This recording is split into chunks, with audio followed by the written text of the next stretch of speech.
Oremos con la lección divina hoy viernes 5 de julio de 2024, semana 13 del tiempo ordinario. Oremos, Padre de bondad, que por la gracia de la adopción nos has hecho hijos de la luz, concédenos vivir fuera de las tinieblas del error y permanecer siempre en el resplandor de la verdad. Por nuestro Señor Jesucristo, tu Hijo, que vive y reina por los siglos de los siglos. Amén. Lectura del Evangelio según San Mateo 9:13. Cuando se iba de allí, al pasar, vio Jesús a un hombre llamado Mateo sentado en el despacho de impuestos y le dice: sígueme. Él se levantó y le siguió. Y sucedió que estando él a la mesa en la casa, vinieron muchos publicanos y pecadores y estaban a la mesa con Jesús y sus discípulos. Al verlo, los fariseos decían a los discípulos: ¿por qué come vuestro maestro con publicanos y pecadores? Mas él, al oírlo, dijo: no necesitan médicos los que están fuertes, sino los que están mal. Id pues a aprender qué significa misericordia. Quiero que no sacrificios, porque no he venido a llamar a justos, sino a pecadores. Reflexión. El Sermón de la Montaña ocupa uno de los capítulos de 5 a 7 del Evangelio de Mateo. La parte narrativa de los capítulos 8 y 9 tiene como finalidad mostrar cómo Jesús practicaba lo que acababa de enseñar. En el Sermón de la Montaña, Jesús enseñó la acogida, mujeres. Ahora él mismo practica todo eso al acoger a los leprosos, extranjeros, paralíticos, publicanos, personas impuras. Jesús rompe con todas las normas y costumbres que excluían y dividían a las personas. Esto es, el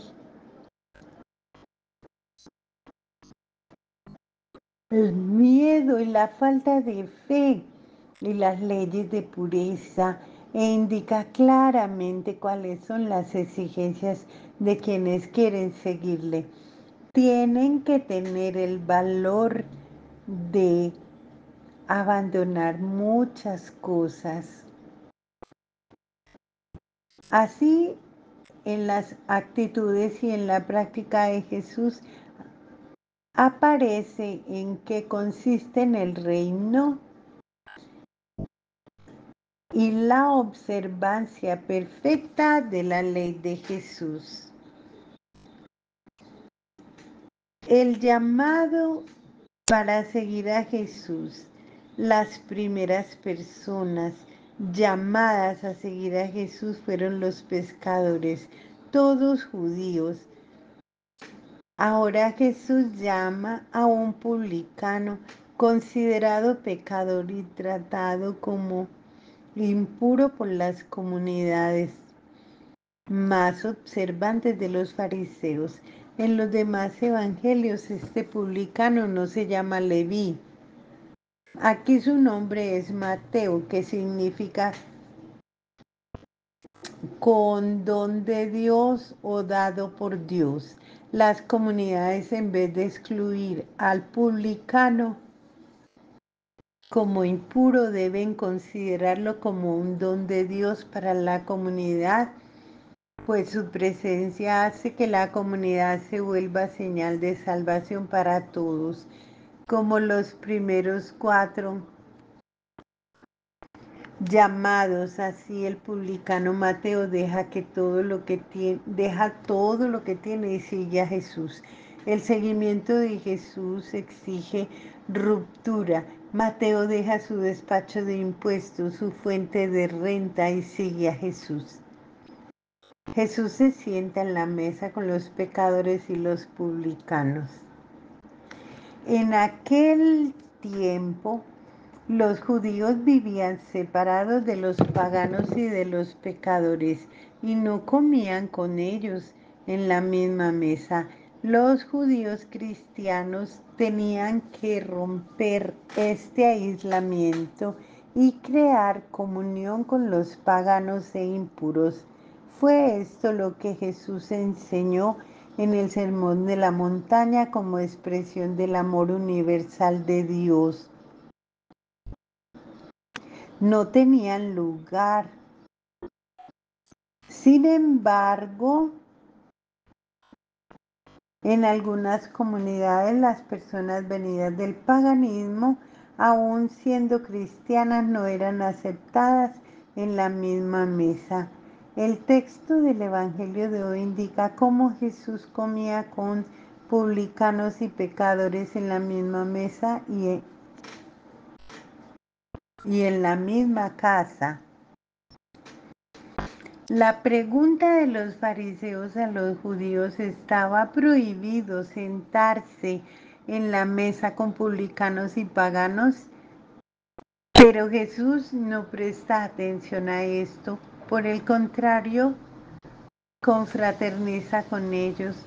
Los fariseos, según la actitud de Jesús, preguntan a los discípulos: ¿por qué vuestro maestro come con los recaudadores de impuestos y con los pecadores? Esta pregunta puede ser interpretada como expresión del deseo de estos que quieren saber por qué Jesús actúa así. Otros, durante más de 500 años, desde el tiempo del cautiverio en Babilonia hasta la época de Jesús, los judíos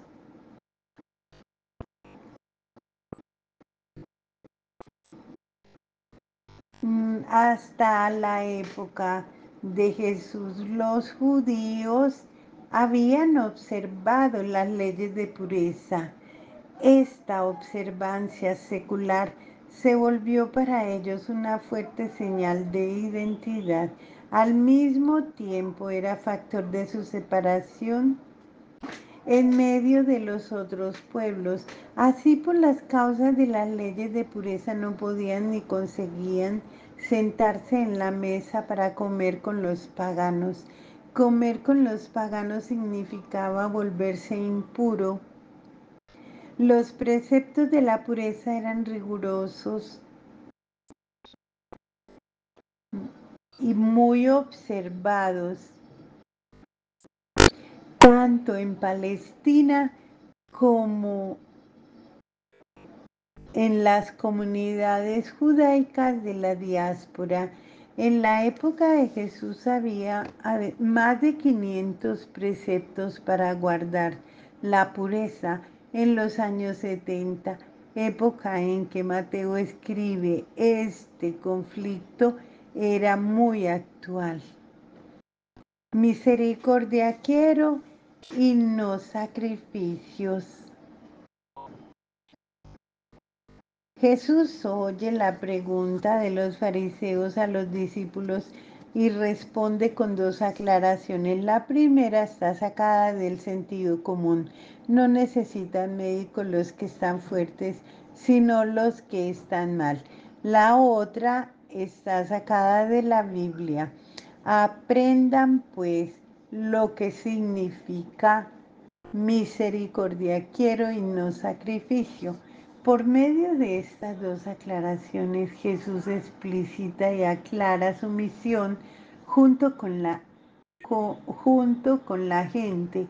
No he venido a llamar a los justos, sino a los pecadores. Jesús niega la crítica de los fariseos y no acepta sus argumentos, pues nacían de una falsa idea de la ley de Dios. Él mismo invoca la Biblia Misericordia quiero y no sacrificio. Para Jesús la misericordia es más importante que la pureza legal.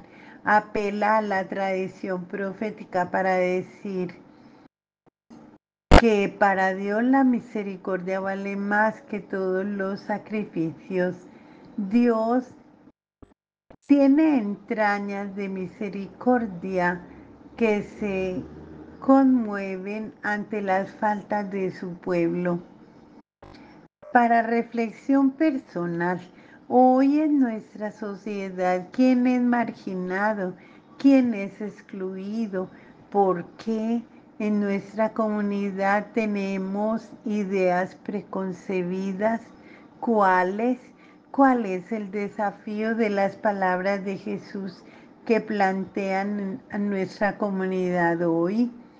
Hagamos oración. Señor, dichosos los que guardan sus preceptos, los que lo buscan de todo corazón, los que sin cometer iniquidad andan por tus caminos. Salmo 119, versos 2 y 3.